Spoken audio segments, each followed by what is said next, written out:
En avril, nous avons eu 35 000 chômeurs de plus. La production industrielle a reculé de 0,3%. Jamais, selon les indicateurs qui existent, la confiance des ménages n'a été aussi fragile.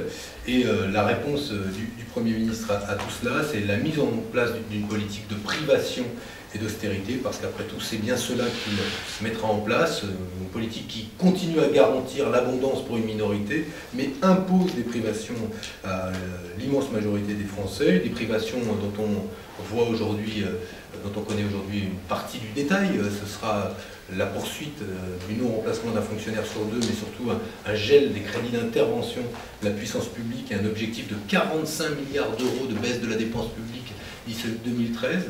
Ce sera moins de services publics, mais quand on dit moins de services publics, ce ne sera pas moins de services publics dont on peut penser qu'ils auraient pu être réorganisés. Ce sera des classes de plus en plus surchargées, parce qu'il y aura moins de professeurs dans ces classes. Ce sera des hôpitaux et notamment des services d'urgence de plus en plus asphyxiés. Pourquoi? Parce qu'il y aura moins de personnel soignant. Ce seront des routes moins bien entretenues. Ce seront des quartiers de plus en plus abandonnés parce qu'il n'y aura plus des services publics aussi présents qu'auparavant dans ces quartiers. Ce sera moins de prestations sociales, c'est-à-dire pour l'immense majorité des Français, des privations supplémentaires, des privations qui leur sont imposées par le Premier ministre, qui, malgré les privations qu'il impose à cette majorité de Français, continue à garantir à une minorité l'abondance par la mise en œuvre du bouclier fiscal.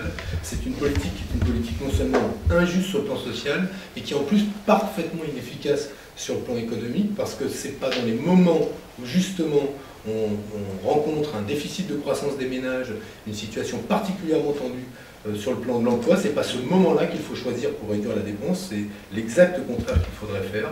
Et pourtant, ce sont les salaires des fonctionnaires qui baisseront inévitablement, les effectifs de la fonction publique qui baisseront, l'âge légal de la retraite qui sera repoussé. Cette politique est une politique de privation pour tous quand elle garantit pour quelques-uns toujours l'abondance et le service de ce gouvernement à garantir le bouclier fiscal. Nous voulions nous dire que c'est, et je l'ai répété, nous aurons l'occasion de le faire dès que nous connaîtrons enfin les propositions définitives du président de la République et du Premier ministre sur les retraites. Nous voulons dire que c'est une politique qui tourne le dos, pas simplement à la justice sociale, mais d'abord à l'efficacité économique.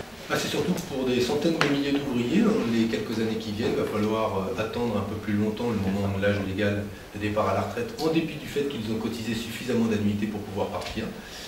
Que ce sera sur 10 ans à peu près 3 millions d'ouvriers et d'employés qui connaîtront cette situation-là, que cette réforme est une réforme pensée par des gens issus des catégories supérieures pour d'autres catégories supérieures, et que la réalité avec la remise en cause de l'âge légal de départ à la retraite, c'est que dans les mois qui viennent, il va falloir rester plus longtemps au chômage, il va falloir rester plus longtemps en retraite, en précarité, en dépit du fait qu'on a réuni suffisamment d'annuités de trimestre pour pouvoir partir à la retraite. Voilà la réalité, ça va peser lourdement sur la vie quotidienne de millions de Français. C'est comme ça que s'appliquera cette réforme-là. On nous explique aujourd'hui qu'il s'agit d'une mesure de financement. Nous nous disons qu'il y avait d'autres moyens de financer et d'équilibrer le système des retraites. Nous avons mis ces mesures en débat. Le gouvernement a organisé une concertation. Il a entendu les syndicats de salariés, il a entendu les partis politiques. On verra ce qui, dans cette concertation, aura permis à ce que le gouvernement revoie sa copie. Aujourd'hui, les seules indications qu'on ait, c'est recul de l'âge légal, peut-être allongement de la durée de cotisation, augmentation des cotisations pour les fonctionnaires, ce qui veut donc dire baisse des salaires.